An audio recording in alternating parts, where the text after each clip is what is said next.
Muy buenas, amables televidentes. En el conversatorio de la Fundación Institucionalidad y Justicia del día de hoy cuento con la honorable presencia, es muy difícil no decirle, magistrado, usted, del doctor Jorge A. Subero Isa. En nombre de la Fundación le agradezco en esta ocasión, en donde hay tantos temas que tienen que ver con el ejercicio de la profesión, con todo lo que tiene que ver con las transformaciones que se están dando a lo interno del sistema de justicia, en fin. Magistrado, en nombre de la Fundación, gracias por haber correspondido a esta invitación del conversatorio de la Fundación Institucionalidad de Justicia. No, y gracias a Finjo por esta invitación una vez más en este programa. La verdad es que es difícil no seguirlo llamando magistrado, 14 años en la Suprema Corte de Justicia. Usted ha sido uno de los presidentes de esa institución más emblemática, esa es la verdad.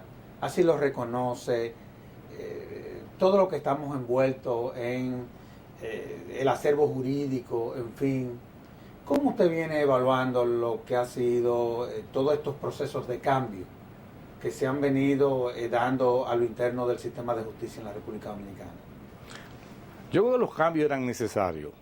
Lo que pasa es que hubo acontecimientos que los precipitaron. Claro.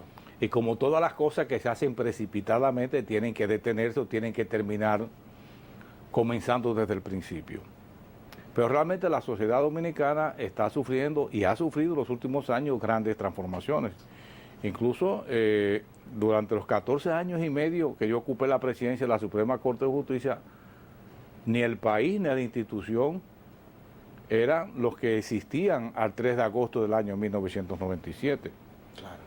Desde el punto de vista del crecimiento económico, del propio desarrollo económico, el desarrollo de las instituciones del país, el crecimiento poblacional del país, el incremento de la propia miseria en el país, por un lado, y la riqueza por el otro. O sea, han conformado una serie de acontecimientos y de hechos que de una manera o de otra ha transformado el país. Pero yo creo que los cambios eran necesarios, pero repito, creo que se precipitaron y a consecuencia de eso no creo que hayan salido las cosas todas bien como pretendíamos que fueran. Yo tengo que aprovecharlo a usted al máximo en honor a la verdad. Usted se pasó 14 años interrogando a los demás y la verdad es que es un lujo en esta ocasión el que sea yo el que lo tenga que interrogar a usted.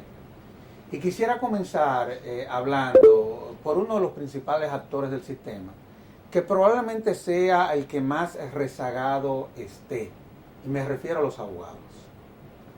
Usted es un académico. Usted fue decano de la Facultad de Ciencias Jurídicas de UNIBE. Fue su primer decano de una de las principales facultades de Derecho de este país. Y conoce muy bien cuáles son los contenidos de los programas de Derecho en la República Dominicana. Juramentó, probablemente usted haya sido el presidente de la Suprema Corte de Justicia que más abogado haya juramentado en toda la historia de la Judicatura Nacional.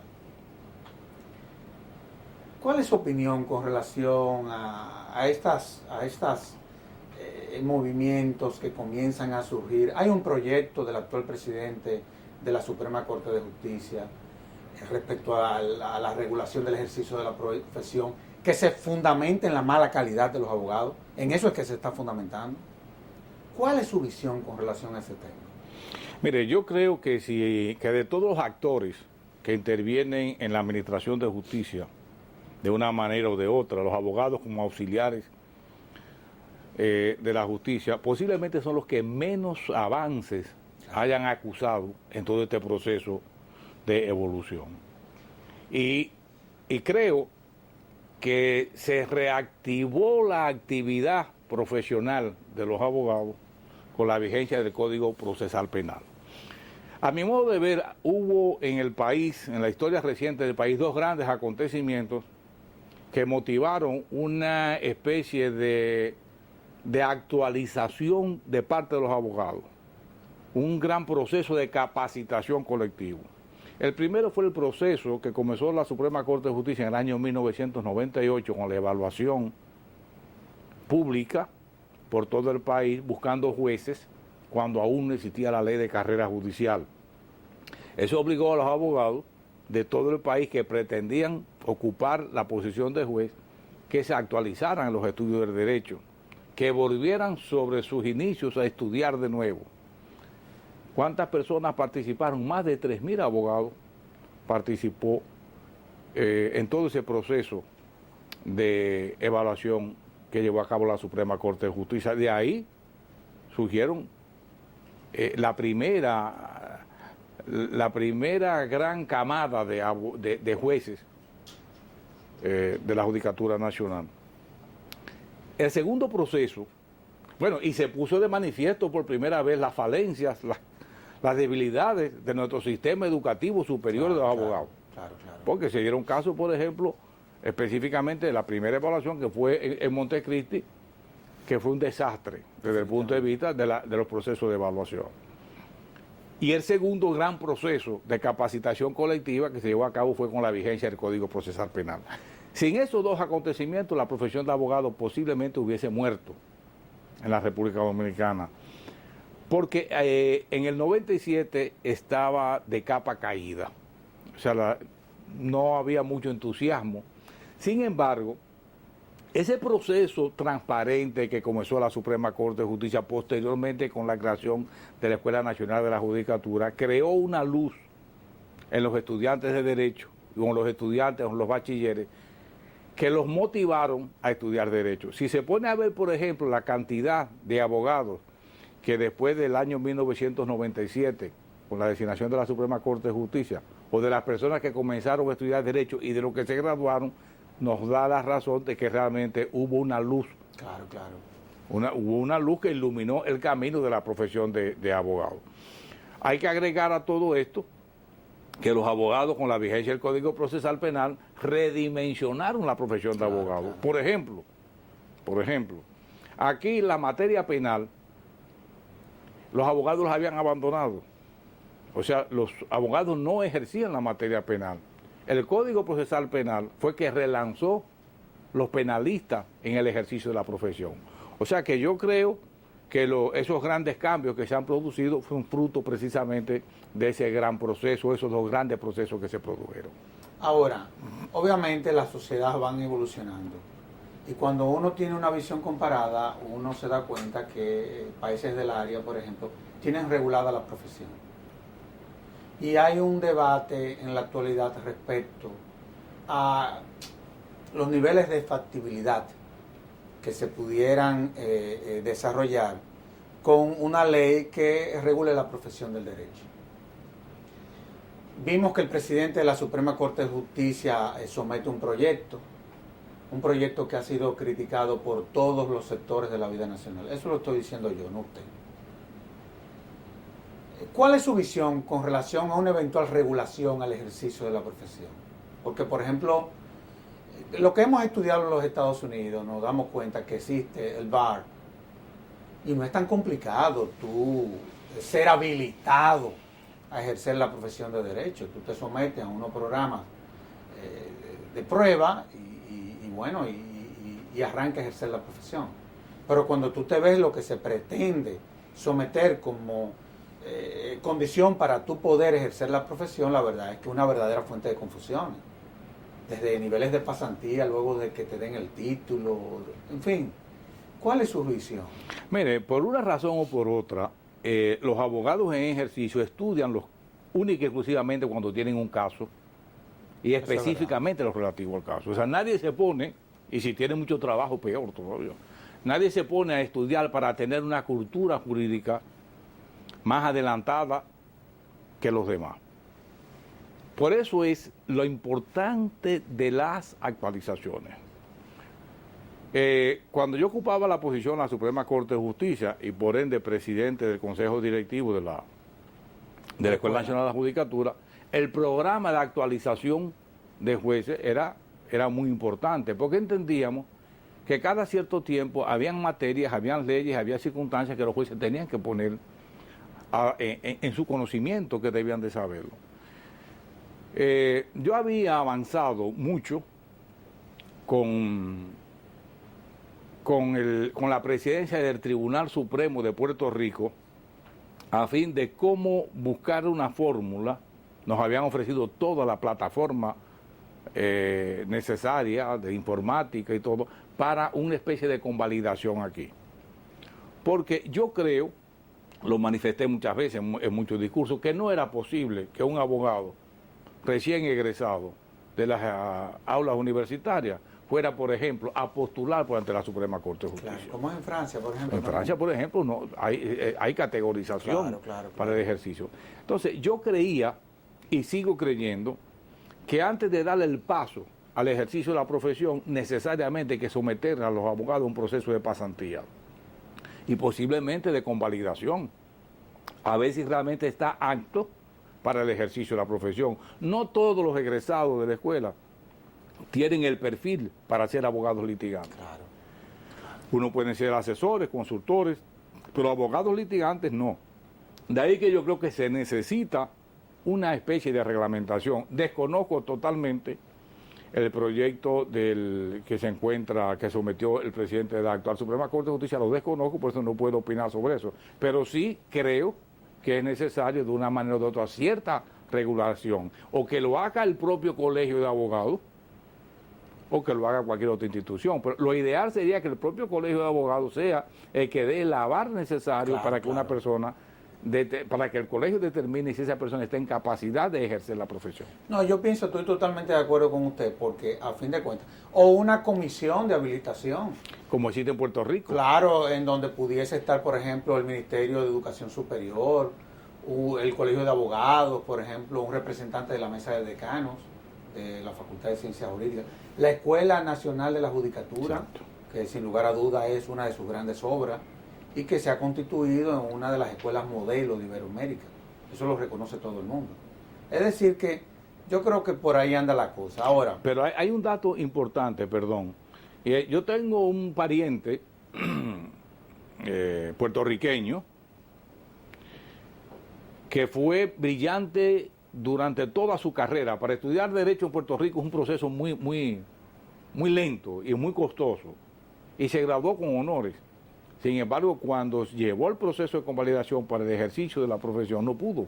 Y hasta este momento que se graduó de Derecho, sin embargo, no ha podido ejercer la profesión. Porque hay una cosa que se llama la aptitud. Exactamente. Entonces, eso real y efectivamente, si no se tiene, es muy complicado tú poder ejercer una profesión que, como usted muy bien sabe, los abogados administramos el honor, la libertad y el patrimonio de los hombres. Una cosa muy complicada. Así es, así es. Ahora, estoy totalmente de acuerdo de usted con relación al protagonismo que debe de jugar el colegio en todo esto, porque a fin de cuentas nosotros somos auxiliares de la justicia, pero no somos empleados del Poder Judicial. Y yo creo que también hay que dejar que el colegio, al igual que otros colegios con sus afiliados, juegue el rol natural. Inclusive hay decisiones ya y la propia ley de lo contencioso administrativo le reserva un rol a los colegios, y de eso sabe usted mejor que yo. Ahora, presidente, hay algo que tengo que conversar con usted, y es con relación con un debate que ha habido en cuanto a las modificaciones al Código Procesal Penal. Código que hay quienes se lo achacan a usted como cosa de la vida, una cosa que fue el producto de las circunstancias y fue el resultado de que un sistema fracasó, pero así son las cosas. ¿Cómo usted valora estas modificaciones que sin lugar a dudas están trayendo una serie de conflictos con la Constitución del 2010? O sea, yo creo que toda ley es perfectible. Un código no es un dogma.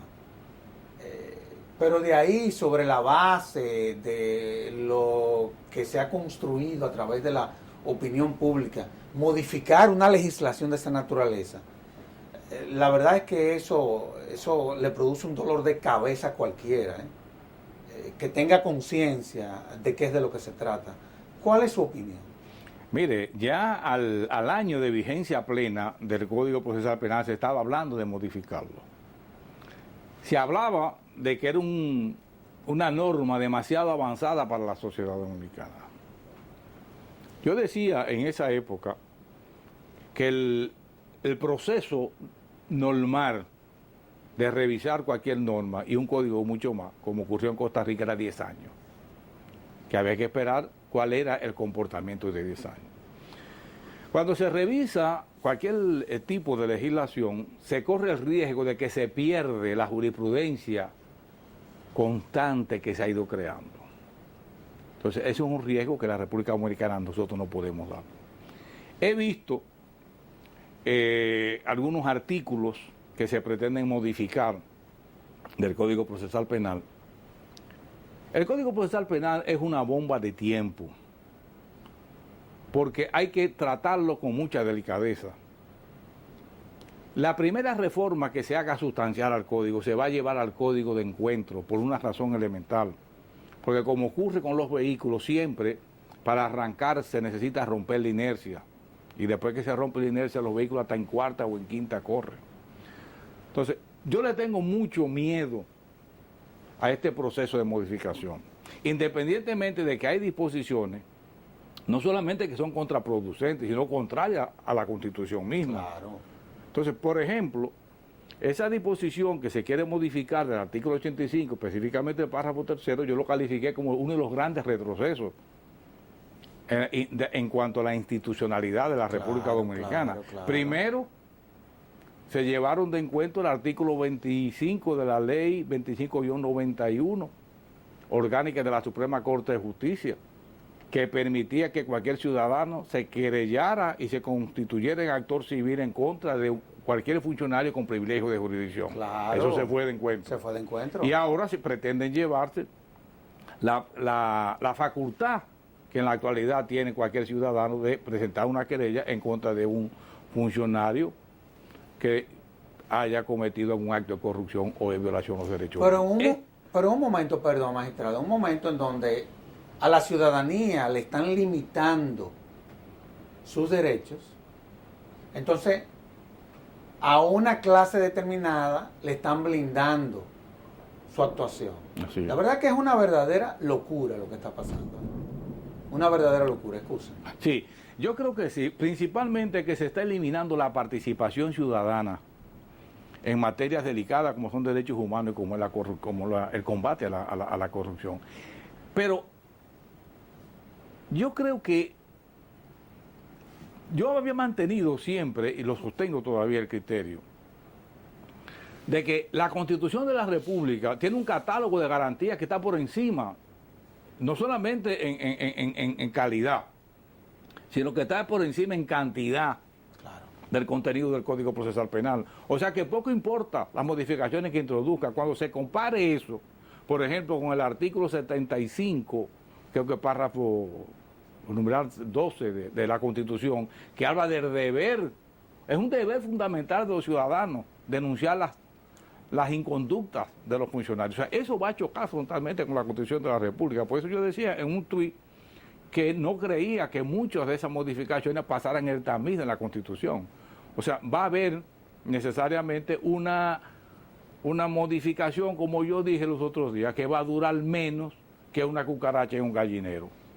Y eso va a ser así, porque se están violentando realmente grandes conquistas de la sociedad dominicana. Y yo me pregunto, ¿y quién está detrás de que se limite el derecho de los ciudadanos para presentar querellas por corrupción o violación de los derechos humanos? Se alegaba o oía a alguien diciendo que eran para evitar las querellas temerarias, pero el propio Código Procesal Penal, en más de una disposición, sanciona precisamente. Claro, establece las querellas responsabilidades. temerarias.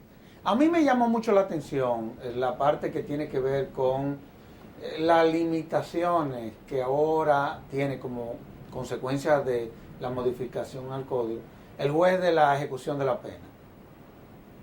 Oiga, señor, no, y todo lo que tiene que ver, por ejemplo, con todo lo que tiene que ver con esa vigilancia que debe de tener el juez natural, como el juez natural que lleva el caso debe de amparar los derechos de los procesados.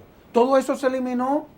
Es decir, para que el juez de la ejecución de la pena ahora intervenga, tiene que intervenir una sentencia definitiva en un país en donde el 77% de los casos o de los internos son preventivos.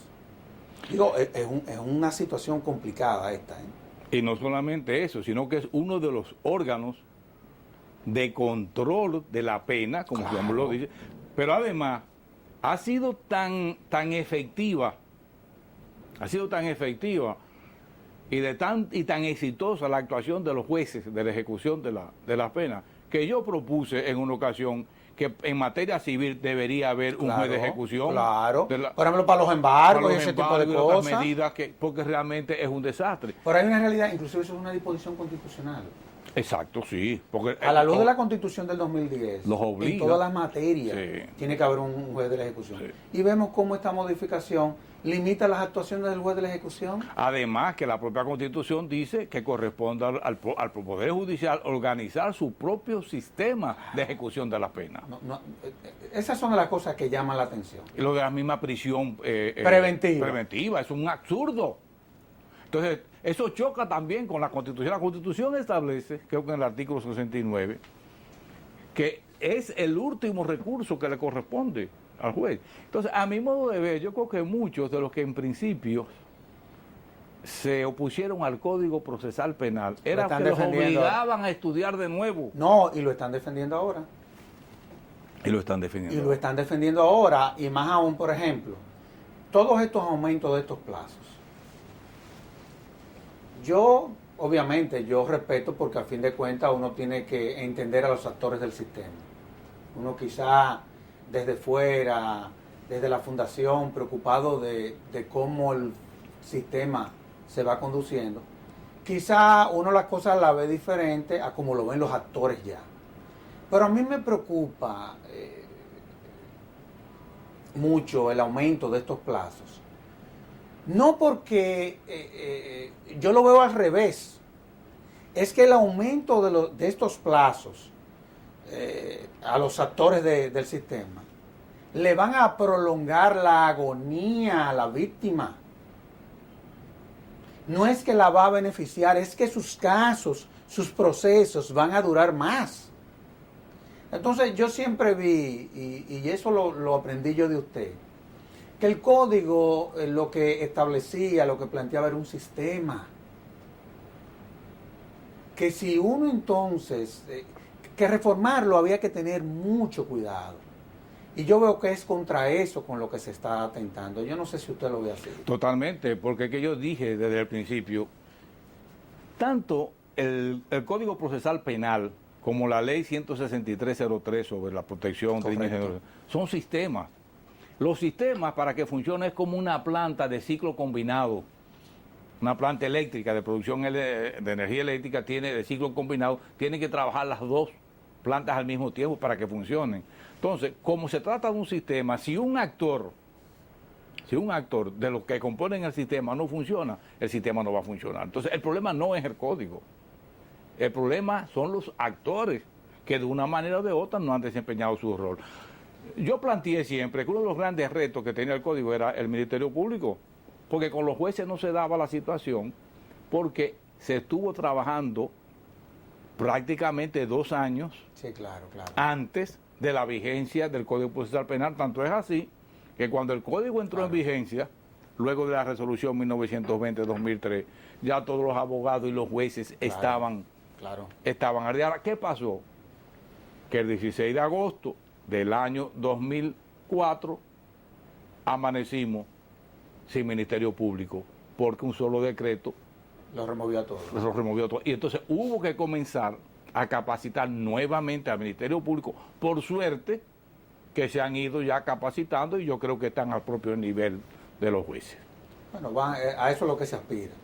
Porque la verdad es que uno desde fuera, lo que se ve o lo que se refleja en cuanto a lo que tiene que ver con el comportamiento de los actores, es que quienes mejores han sabido interpretar su rol son los jueces y los defensores públicos. Sí, no hay duda. Ahora, a propósito de defensores públicos, creo que una de las modificaciones al Código Procesal Penal es la protección a la víctima. Yo estoy totalmente de acuerdo, la víctima debe de ser defendida. Sin embargo, eso va a chocar si se le asignan los fondos. Ahí voy. Eso va a chocar con la realidad de la carencia de los recursos destinados siempre a la defensa pública. O sea que eso vamos a tener que ver. Somos muy dados por un asunto eminentemente populista de crear instituciones, de crear mecanismos, modificaciones para complacer algunos intereses, a veces de la ciudadanía, pero no hacemos el estudio correspondiente, el estudio de factibilidad, a ver si realmente en la práctica va a funcionar. No, y la verdad, yo recuerdo cuando usted era presidente del Consejo Nacional de la Defensa Pública, las precariedades con las que funcionábamos ahí, o sea, es una institución que necesita 400 defensores, solamente tiene 123, hacen falta todavía 11 oficinas, y todo ello porque no hay los recursos, esa es la verdad. Y cada vez vemos que nuestros defensores prefieren concursar a ser jueces de paz, porque los salarios son mejores, en fin. La verdad es que es un verdadero reto. Ahora, no puedo en este primer segmento dejar de concluir con el bendito Código Procesal Penal. A mí me preocupa mucho la parte de la prescripción, de la imprescriptibilidad, en donde se pone que todos los delitos cuya pena sea mayor de 10 años, óigame eso, son imprescriptibles en virtud de la modificación del código. Eso va a generar un problema muy serio, porque generalmente la naturaleza de la prescripción es para que las sociedades olviden. Pero eso es grave, magistrado. ¿No? Hay un autor del antiguo régimen francés, yo nombre no recuerdo ahora, que decía que una de las grandes instituciones era la prescripción. Claro.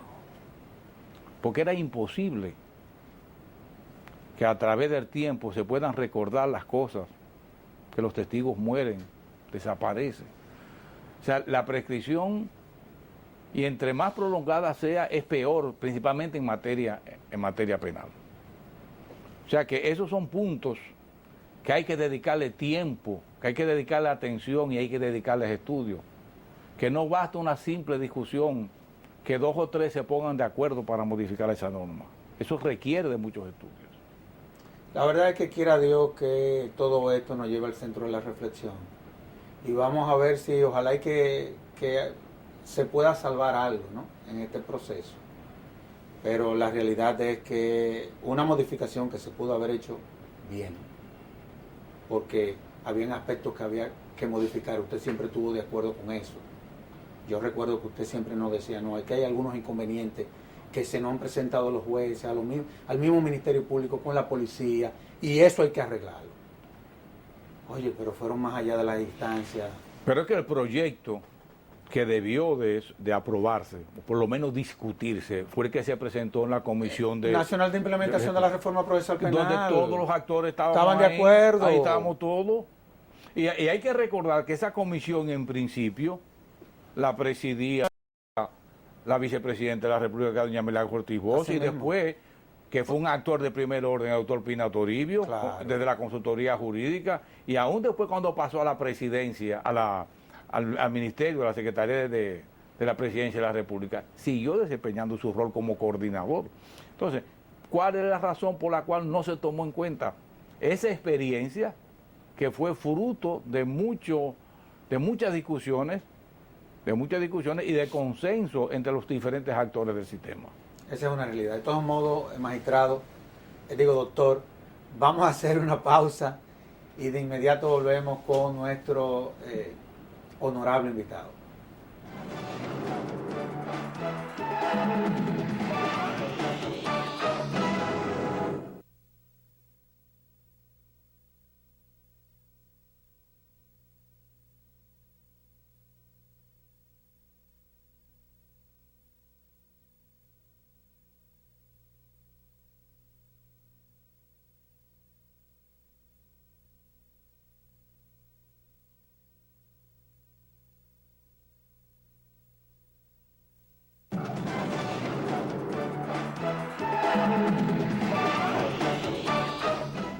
Magistrado, otra de las herramientas que están en proceso de modificación es el Código Penal.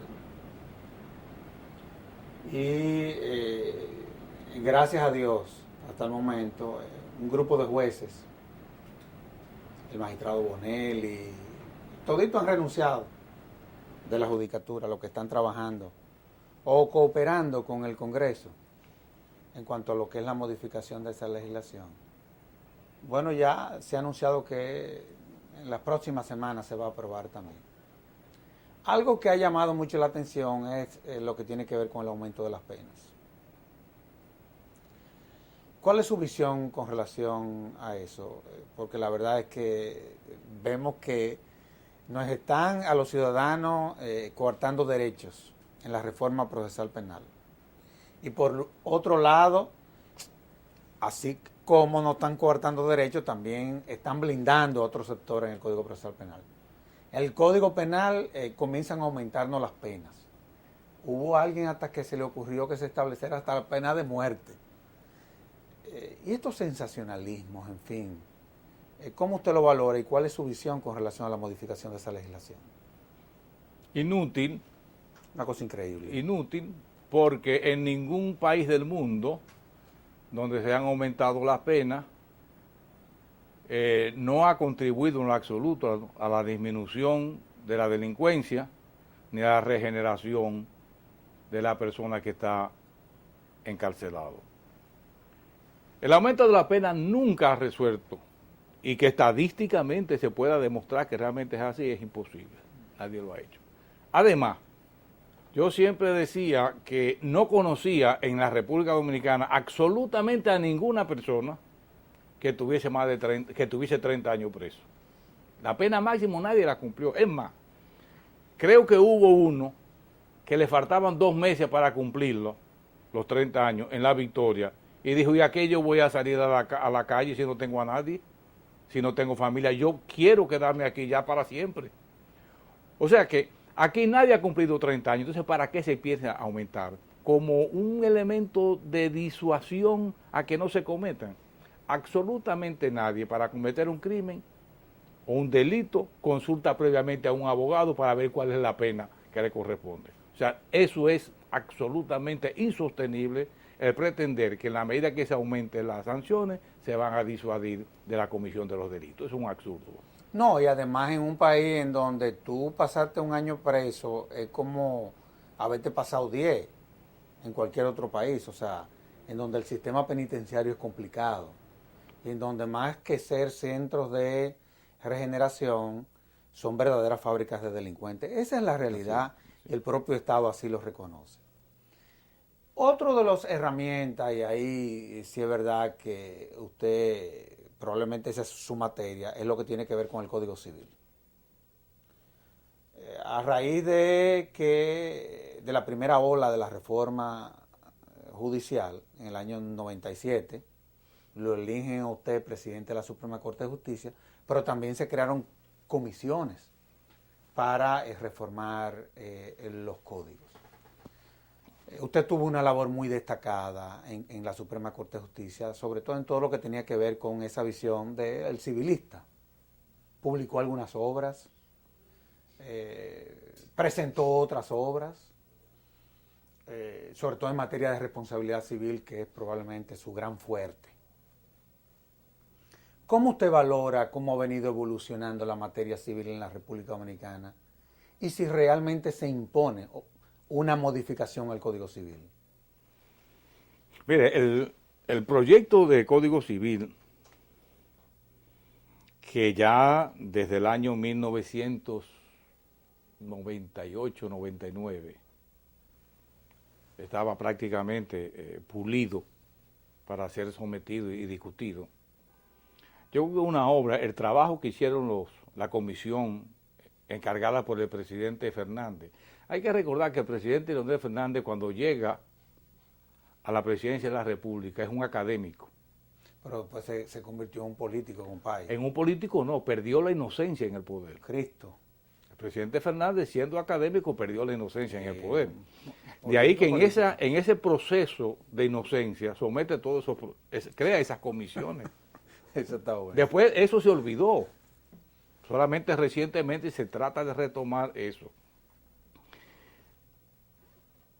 Ese código, el Código Civil, ese proyecto de código fruto de esa comisión, yo creo que hay que analizarlo muy bien, lo mismo que el Código Penal, porque la solera que tienen los códigos napoleónicos, de una manera o de otra debe de mantenerse. Claro, claro. Pero sobre todas las cosas, hay algo que en la República Dominicana es muy importante, que es la labor de la jurisprudencia o la jurisprudencia en sí, que ha ido actualizando el articulado de los códigos a los tiempos modernos.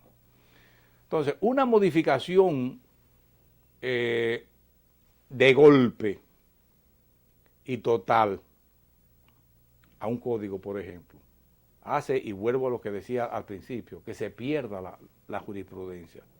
Y en un país como el nuestro, muchas veces la jurisprudencia está más cerca de la población que la propia legislación, porque es fruto de los conocimientos propios que tienen los jueces, de la aplicación diaria de la ley, que va creando realmente esa especie de derecho no consuetudinario, pero sí un derecho propio de la experiencia de los jueces.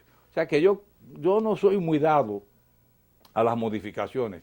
Lamentablemente en nuestro país, cada vez que hay un problema, se le ocurre a alguien modificar una ley para resolver ese problema. Yo no sé cómo aquí a uno o a un otro legislador no se le ha ocurrido someter un proyecto de ley para prohibir la pobreza en la República Dominicana o para prohibir la delincuencia. Pero cuando uno lee, por ejemplo, el espíritu de la modificación al Código Procesal Penal, no se crea, va en esa dirección, en prohibir por ley la delincuencia. No se crea que no tiene sentido sus expresiones. Hay quienes ya inclusive se han aventurado a tener esa visión. No se crea que usted está muy lejos, ¿no? Acuérdese que usted es un hombre de Estado, ¿eh? Aunque usted no lo quiera reconocer, y hay cosas que probablemente usted vea más claro que uno. Y eso es así. Ahora, el Código Civil, la verdad es que fue la obra maestra de Napoleón, ¿eh? Esa es la verdad. Napoleón llegó a decir, preso ya En la isla de Corzo. En la isla, en Santa Elena, güey. Él decía que su gran obra era el Código Civil, sí, porque Waterloo borraba todas las glorias anteriores. Que una sola batalla borraba todas las glorias, menos el Código Civil. Yo participé, tuve la suerte.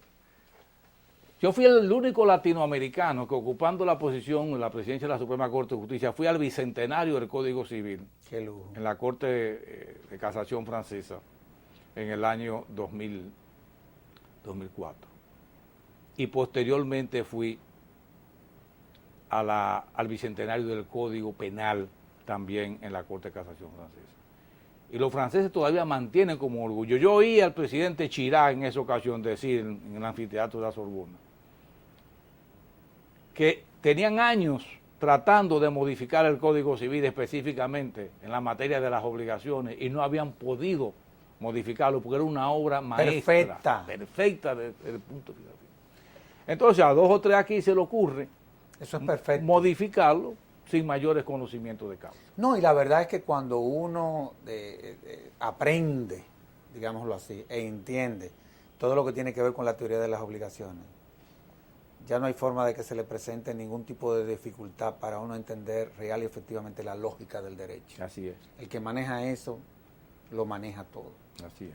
Ahora, usted fue presidente de la Suprema Corte de Justicia. Y yo me imagino, en cuanto a lo que tiene que ver con la interpretación como juez, los problemas que se le presentaban, y me explico. Nosotros tenemos la codificación francesa, pero las constituciones dominicanas se inspiraron sobre la base, yo diría que de la constitución norteamericana, más que de la francesa. Y muchas veces se presentaban algunos inconvenientes. ¿Cómo resolvió el presidente de la Suprema Corte de Justicia esas situaciones que se presentaban? Por ejemplo, el Código de Procedimiento Criminal vivió chocando con la Constitución. Esa es la realidad. Seamos honestos, eso fue lo que pasó. ¿Cómo manejaban ustedes esos conflictos? Porque a fin de cuentas se dice, y hay quienes lo creen, que lo primero es la Constitución. ¿Cómo se resolvía eso, magistrado, cuando se presentaban esos conflictos? Mire, yo tuve la suerte de presidir una Suprema Corte de Justicia donde había personas muy valiosas. No, presidente, perdón, donde usted era un líder, vamos a estar claros. Sí, pero tenía que me respaldaba, porque líder era un equipo pesado. Sí, pero usted era un líder. O sea, cuando yo me sentí muy bien, cuando el 3 de agosto del año 1997 se eligió la Suprema completa, y los abogados, la mayoría eran de abogados en ejercicio. Claro. Entonces nosotros discutíamos mucho.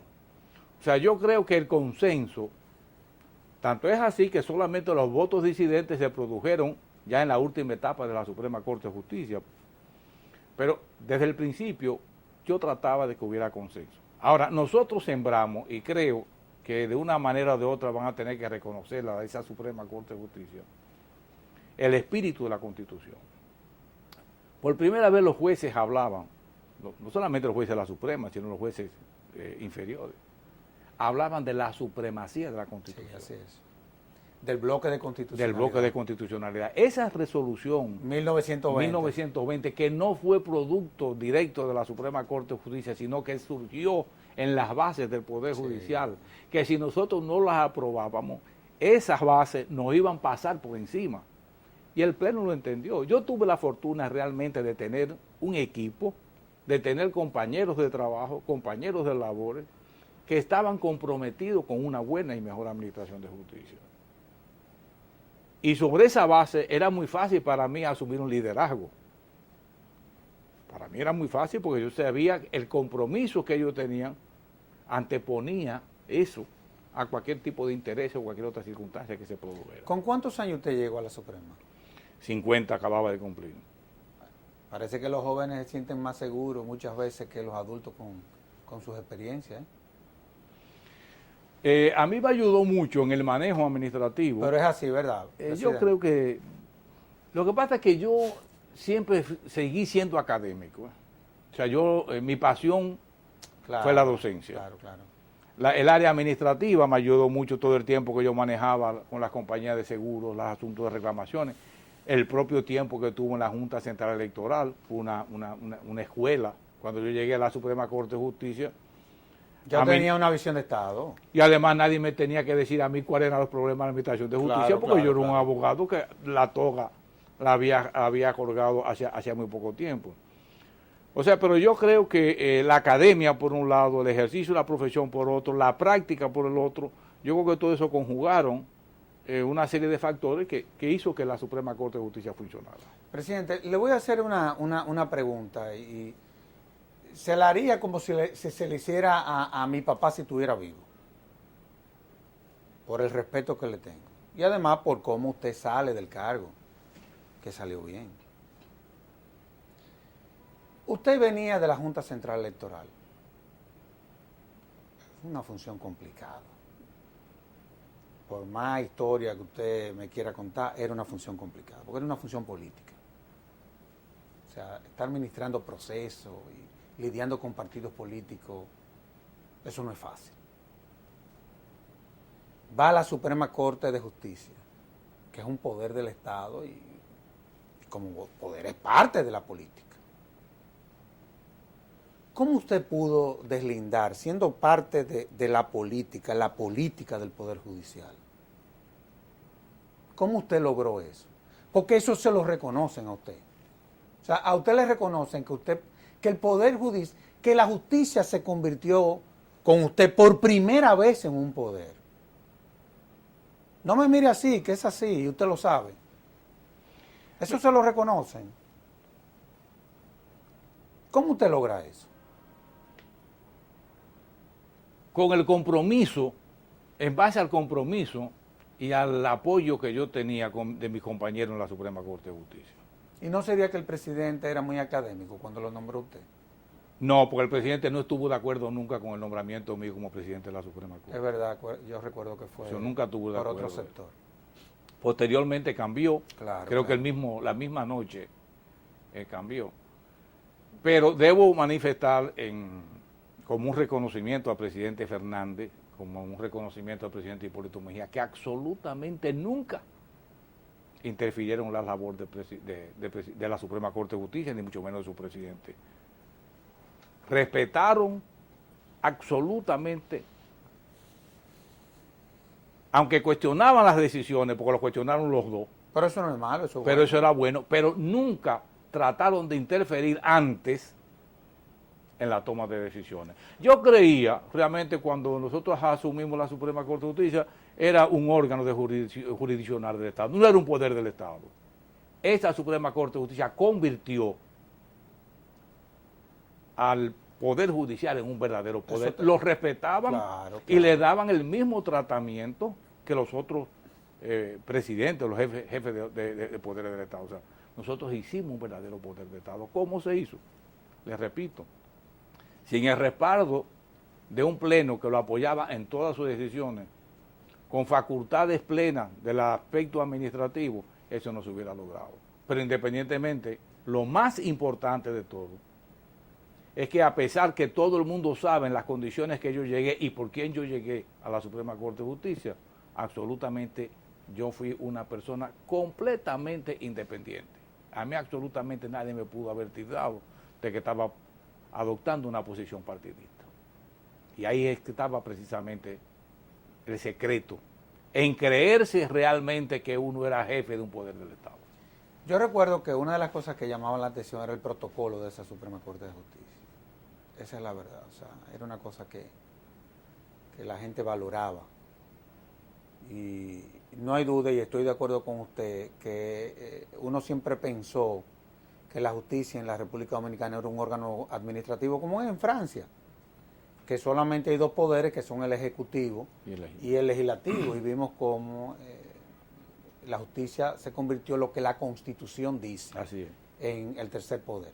Ahora, hemos hablado de cómo ha venido evolucionando todo esto, en fin, con sus luces y sombras. Usted también tuvo muchos inconvenientes, y era que usted manejó a un poder del Estado con muchas precariedades también. Pero la obra está ahí. ¿Cuáles son los retos del Poder Judicial y del sistema de justicia? En la actualidad, la independencia.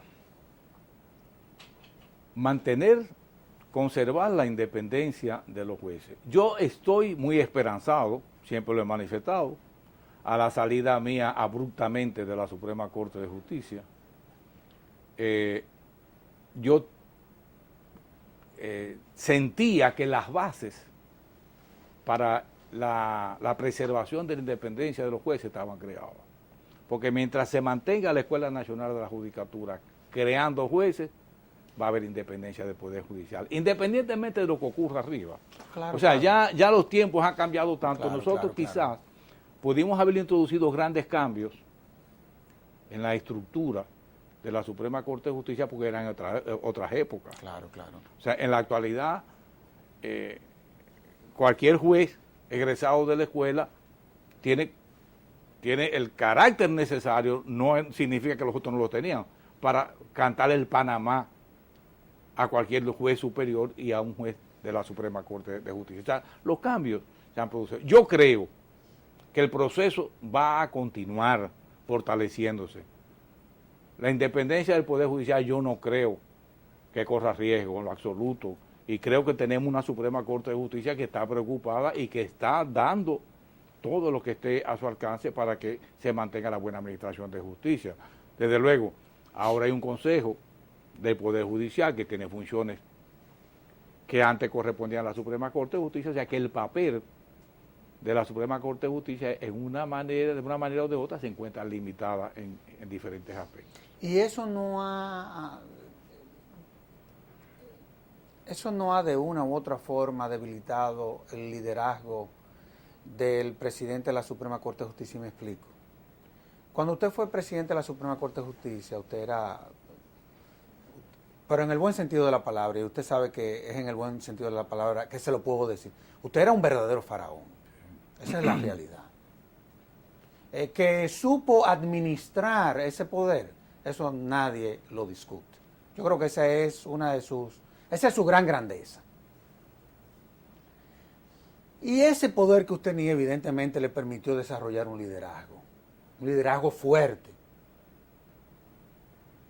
Ese poder no lo tiene el actual presidente de la Suprema Corte de Justicia. Por la reforma constitucional, en en donde creamos entonces el Consejo del Poder Judicial, que de una u otra forma le diluye al presidente de la Suprema Corte de Justicia el poder que usted tenía. ¿Es así? Totalmente, y esa fue la intención. O sea, disminuir el papel protagónico y los poderes que tenía el presidente de la Suprema Corte de Justicia. Tanto es así que en aquel célebre almuerzo patrocinado por Finjo, donde yo hablaba de lo que podía ser la segunda ola de reforma judicial, ahí fue que se propuso por primera vez, de manera formal, porque ya se había hecho en un discurso el 7 de enero, que se propuso la creación del Consejo del Poder Judicial como un órgano exclusivamente destinado a los aspectos gerenciales administrativos y quitarle cierto liderazgo. Yo temía, porque el poder que tenía la Suprema Corte, el presidente de la Suprema Corte de Justicia en esa época, era un poder muy grande. Era grande. Y era peligroso para la institucionalidad de la República Dominicana. Cuando yo me doy cuenta de eso es que propongo entonces, hago la propuesta del Consejo del Poder Judicial, que tomamos como modelo el de Portugal, el de México, el de España. Esos fueron los tres grandes modelos que se tomaron, porque de Costa Rica incluso no. Desde luego, yo pretendía un consejo que fuera distinto. Cuando nosotros hicimos la propuesta, pensábamos que era un consejo al interno del Poder Judicial. Pero no por jueces, porque yo decía que los jueces no debían de implicarse en los aspectos administrativos, que los jueces estaban únicamente y exclusivamente para su aspecto la parte jurisdiccional. Entonces, la propuesta original era que fuera el equipo administrativo, por ejemplo, el director de carrera, el director de la escuela, el director, o sea, esos órganos técnicos, pero finalmente en el Congreso se aprobó otra cosa. Pero concluyendo esta parte, realmente nadie, ni va a tener jamás ningún presidente de la Suprema Corte de Justicia el poder que en una ocasión tuvo el presidente anterior. Definitivamente. Quedan 2 minutos. Y la verdad es que yo también tengo que aprovechar al hombre de Estado. Yo sé que usted es un hombre moderado, un hombre prudente, que quiere conducirse sobre la base de la ecuanimidad, que está ejerciendo su profesión y que le está yendo muy bien en la vida. Esa es la verdad. También o mejor que cuando usted estaba en la Suprema Corte de Justicia. Pero usted es un hombre de Estado.